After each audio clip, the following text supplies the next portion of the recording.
on the News Channel 5 network. This is OpenLine.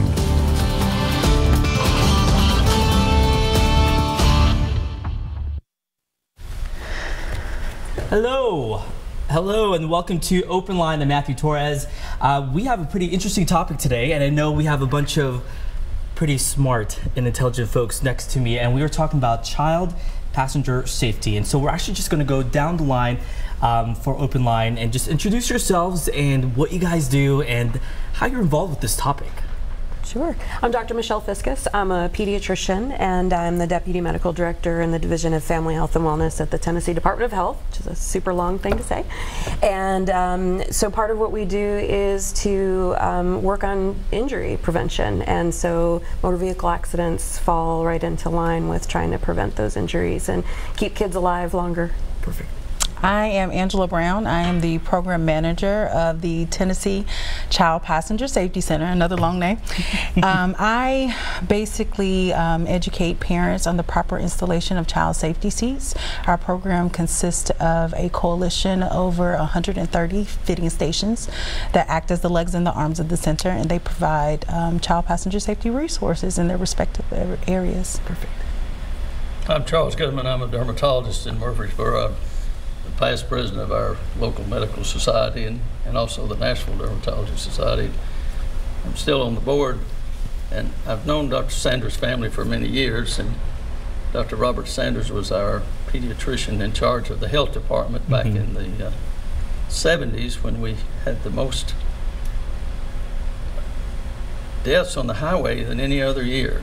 But in 75, we had 55,000 deaths nationwide, and the state, our governor and the federal government gave us the tools and the inspiration to institute things like seat belts, and then Dr. Sanders wanting to essentially vaccinate children against highway deaths, which are the #1 cause of children's deaths still in that age group, said, well, let's do something that really works here. And he encouraged the state of Tennessee to pass the nation's first law to protect children as passengers in automobiles.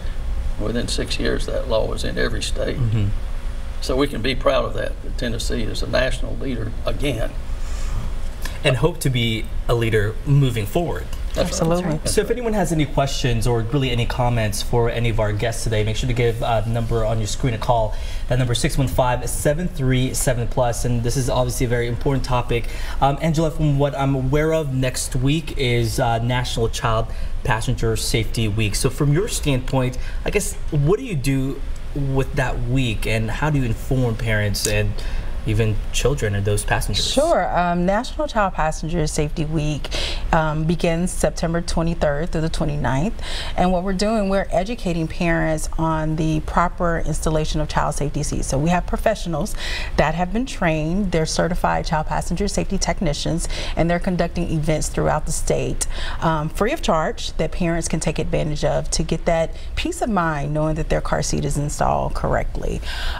The most popular event is our child passenger safety checkup events, and this is where professionals partner with the local business, and parents come to that event, and they will have a one-on-one tutorial with technicians on how to install their child safety seat.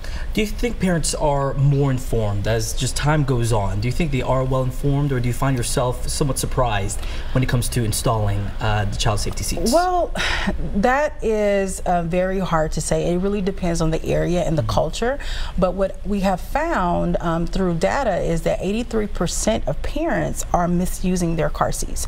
And what that means is that 83% of parents are doing something incorrect according to car seat manufacturer's instructions. And so that's why it's important for parents to seek out these resources so they can get that information from technicians who really know a little bit more than the average bear about car seat safety. Well, you mentioned mistakes. So what is the common mistake? Well, the straps may be loose, the harness straps may be loose, the retainer clip not positioned correctly, the seat itself may move more than it should, they may not use the correct seating positions. There's basically 5 steps that the technician is going to cover with the parent. They're going to make sure that they're in the correct seat selection according to the child's age, weight, height, and physical development. They're going to make sure that the car seat itself in the correct location in the vehicle. There's some seating positions that the vehicle manufacturer says that you can't install child safety seats. They're going to look at installation. They're going to look at harnessing. And then they're going to kind of review all of that with the parent, because we want parents to leave safer than they arrive. And we want them to absorb that information so that they can explain that to everyone that is involved with transporting the child. And Dr. Fiscus, she mentioned restraint. And obviously there are dangers to that, not being properly restrained. From your standpoint, I guess, what do you see as far as even the numbers? Yeah, I think the thing that we see most often are children who are improperly positioned in the vehicle. So that's children who are under 4'9", who are not in a booster seat.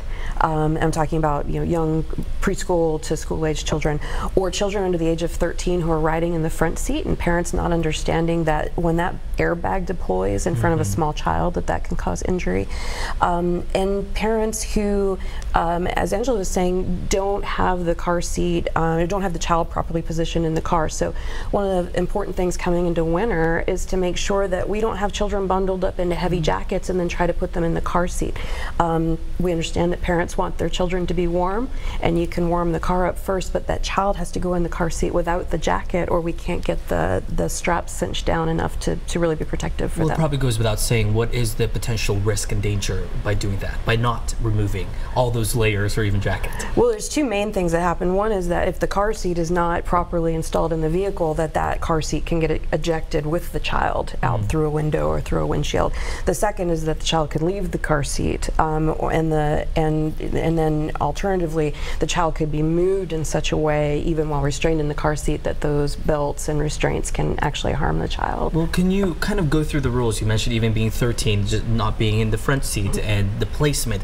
Sure. What are the proper placement for, I guess, their age? Yeah, and it can get really confusing. Right. And American Academy of Pediatrics changes their guidelines with some frequency, and those guidelines don't always align with state law, so it can be confusing. But bottom line recommendations are that a child should be rear facing in the car in an appropriate car seat for an infant. That can be rear facing until at least age 2, but the recommendation from the American Academy of Pediatrics is to leave them that way as long as they fit in that car seat.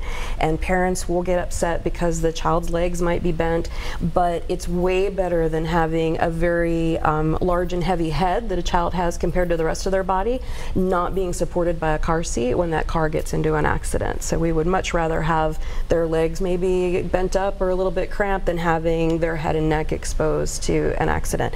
After that child outgrows that rear-facing car seat, then they need to be forward-facing in a car seat that has a 5-point restraint until that child is at least 4 years of age. And then from 4 to 8, they need to be in a shoulder belt booster seat. Just a lap belt is not enough. And to have a child riding without a booster seat is not enough, because that seat belt can't cover them the way it's supposed to. It'll be up here on their face or on their neck instead of being across the shoulder as it should be. And then a child should not be without a booster seat until they're at least 4'9". And some people are going to say, well, I'm an adult and I'm not 4'9", right. and that's probably the case. So, but until they're age 13, if they're under the age of or under the height of 4'9", they need to be in the back seat and in a booster seat.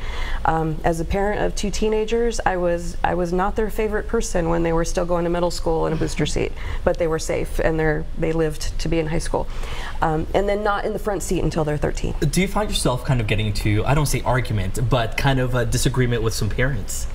Oh, definitely, because the parents get heat from the child. Right. A 5-year-old doesn't want to be in a 5-point. An 8-year-old doesn't want to be in a booster seat. A 12-year-old doesn't want to be in the back seat. And as parents, it's our responsibility to keep those children as safe as we can, and that's what the guidelines state is best practice. All right, again, if you guys have any questions or comments, again, we have some great experts with me here today. 615-737+ will be with them for the next 50 minutes. Dr. Goodman, I want to talk to you about kind of the law itself. I know it passed in 1977. Give folks kind of the history and how that all came about, and I guess what the future is, hopefully, to progress this law. Well, as I said, Dr. Sanders and his colleagues and many other people were aware that this was a major problem with child deaths, and he said, we'll do that. And it wasn't easy. We're going to give the Tennessee legislature a lot of credit for being the first body in the United States to pass such a law, but it didn't come easy. The legislation often doesn't. It's many times we know, but he kept going back to the legislature and with this, and we might ought to mention Mr. John Bragg, who was in the state house then, and has done a lot of other good things. He's passed on now. His one of his sons recently was our mayor in Murfreesboro, and another one is currently a judge. And from what I understand, Dr. Sanders has the nickname of Dr. Seatbelt. yeah, that's true. And he then, with his wife Patricia, went back because there was an amendment to this called, which Dr. Sanders nicknamed the Child Crusher Amendment. Maybe you all know about that. Oh, wow. It was to allow a babe in arms to be held in the front seat or anywhere else as long as an adult was holding that baby. And he demonstrated that if that baby were in a car accident and the weight of the adult against the dashboard, for instance, would crush the child. And so he got it through the heads of the legislators that this was not a good amendment by calling it the Child Crusher Amendment. And within 6 years of Tennessee having this first law, every state in the union has it, and every state's law is a little bit different. So it's still being refined across the nation and across the world. Well, certainly you don't forget an amendment that's titled Child Crusher. That is something that kind of sticks with you. And from what I understand, on the 24th, there will be some type of commemoration for Dr. Sanders. Well, that's right. In 1977, this law was enacted, and it was implemented, though, in 1978. So that's 40 years. We now have 40 years of child passenger safety in Tennessee. And I can say my wife and I have 2 daughters, both of whom had babies a year and a half ago and had no idea that law started here in our state, even though they were given a multi-page pamphlet to take with them and told very strictly they couldn't take the baby from the hospital unless they had that seat installed. Right. But they were shocked to know that law came from Tennessee, or even we might say Murfreesboro. So. And clearly, like you said earlier, Tennessee is still leading when it comes to child safety. So again, if anyone has questions, 615-737+. We'll have much more after the break.